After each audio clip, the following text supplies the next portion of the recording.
Hello, and thanks for tuning in to another episode on Al's Air Guns. Today we are continuing to do a build-up on a Crosman 1377 that we got out of the box and started to do some customization work on a couple of weeks ago.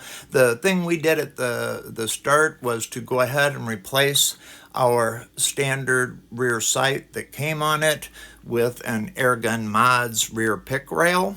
And that simply you remove the rear sight by loosening the screw, taking it out, removing the sight. This snaps into place where the sight had been. Reinstall the screw down through the top, and you've got a piece of pick rail that you can go ahead and set your red dot or whatever optic that you need to mount there.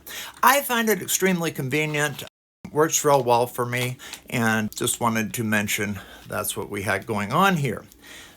The majority of this week is talking about what's going on the front of the gun. I have added a couple of accessories from our friends at Buckrail. Thank you to Terry and company, Chris, and the folks over there for sending this out to us.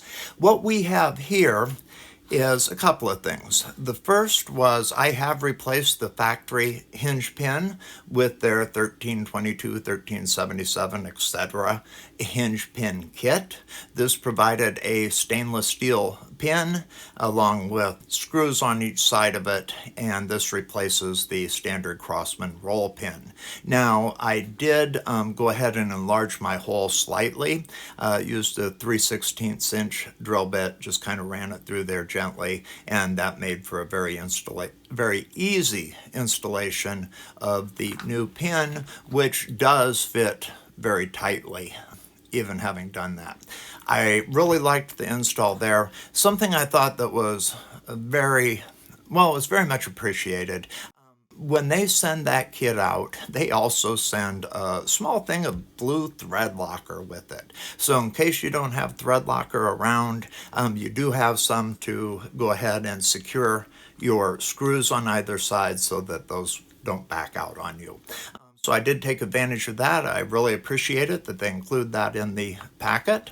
And I thought that was a quality install. It was pretty straightforward, liked the looks of it. It did come with this muzzle device that threads onto the end of it.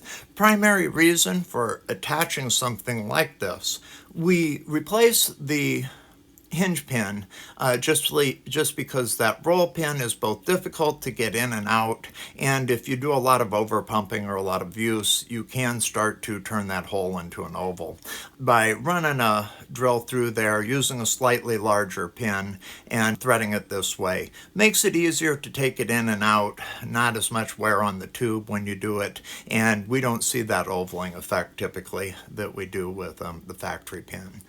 Now, the other part of it is people typically go ahead and do this at once in an effort to find a way to add a suppressor to the 1377 or the 1322 because their normal end piece also secures and holds the barrel with no way to thread a suppressor onto it. So what the folks at Buckrail have done is given us this kit to replace that, and in addition to shipping with this cool muzzle cap and air stripper, which I think looks kind of neat, this unthreads and allows you to install one of Buckrail's universal suppressors that match this thread pattern.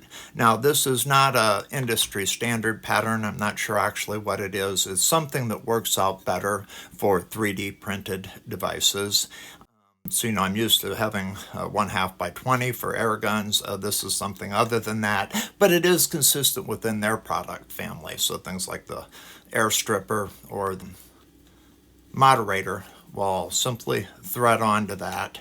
And I guess this thread pattern is showing a little more longevity, durability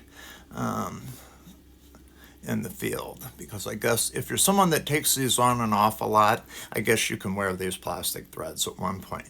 Good news is these devices are incredibly inexpensive. So if you should manage to wear one out, it's not a big deal to replace it. Now, one of the things I like about it is this suppressor is slightly smaller than the other buck rail suppressor I used in terms of both diameter and length. The texturing is a little more refined in my opinion, so I do like that it's a little more matte in appearance than the other one, which is just a bit glossy. But yeah, I like the appearance of it very much, but more importantly, I found it to give me substantial sound reduction, and I'll have an upcoming episode where we will get some scientific evaluation of the suppressors once I'm able to turn up a better test environment here. But the thing I can tell you is I've had several people listen to it with and without, and at 10 pumps the sound reduction is quite substantial. Makes it very friendly to shoot indoors, and I did not notice a decrease in accuracy. If anything, I felt like it might have improved my accuracy a bit. Now, the most questions that I got as I started reviewing different 3D printed products regarded durability and revolved around durability. So what I've been doing now is, as I'm testing 3D products like the rear pick adapter here or this front adapter or these suppressors, is really trying to put a number of rounds and or cycles of the anticipated use through it. I've had this rear pick adapter on and off this gun several times. When I first installed this, I converted it back so I could shoot it with the stock sight, and then reinstalled the same pick adapter that had been on it before to the gun, reinstalled this sight. The sight's been on and off this adapter a few times. And with regards to the hinge pin, the front assembly, and the silencer, I've got about 150 pellets through it so far, primarily shooting the RWS Super Points because I had a lot of them, also the Gammo Magnums and the Gammo Field Point. I forget exactly what that's called. I'll pull it up. And, I would like to get, probably 300 or 400 rounds through these accessories so I can make a more meaningful assessment of durability. And that's something I'm going to be doing with all of the products that I review. I know I had done some reviews for buck rail products a while back that I had installed on a 2240. That gun is still in my active inventory. Gets a lot of shooting. Had done some shooting with it before I put those mods on there. So, my purpose now is to use these things as they were intended, and make sure that we're getting a useful lifespan, or have some indication of what that lifespan might be like as compared to some of the traditional products that we've used. Like I say, some of these, should this thread system happen to wear more quickly than, say, the steel threads on your Crosman or something like that, the difference in replacing, a $20 suppressor as opposed to a $110 suppressor are quite minor. If you wore one of these out every 3 years, you could wear out a few of them before you got anywhere close to a Huggett or a Donnie FL or something like that. So, I do think there's going to be a value proposition in with that, but I really don't have expectations as far as lifespan. I'm new to these products. I've worked with the traditional products a lot, but I'm really trying to establish my own expectations here.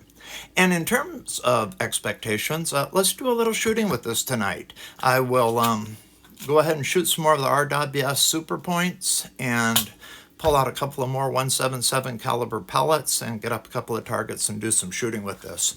Unfortunately, I think this thing shoots a lot better than the last one you guys watched me shoot. I think the more recent shooting we put up was on the Ruger in 177, the Ruger Mark IV, that is a licensed copy made by Umarex.